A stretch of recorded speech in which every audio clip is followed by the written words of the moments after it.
哎呀，Fanny，點啊？Joyce，又有客話得3萬預算嘛，我哋可以做啲乜喎？你坐下先。預算少啲都唔緊要，一定要用對方法。我哋做咗20幾年嘅廣告，有3招其實係可以幫到佢哋。哦，我知啦。咁我哋係第一種方法咧，就係服務好我哋嘅老客戶，等佢幫你轉介紹。呢種咧就係成本最低嘅。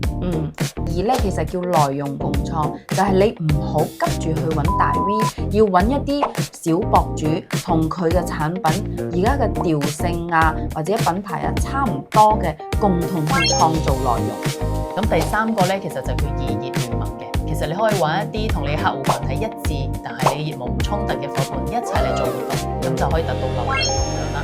推廣嘅策略核心咧就唔好亂花錢，要用對策略。係啊，如果你嘅行業又比較特殊，唔知道呢3招應該點用呢？歡迎聯繫我哋，等我哋用20年嘅經驗幫你免費睇睇。幫我點個關注啦，你就係自己人啦，後面仲有更多嘅獨家資訊分享俾你哋。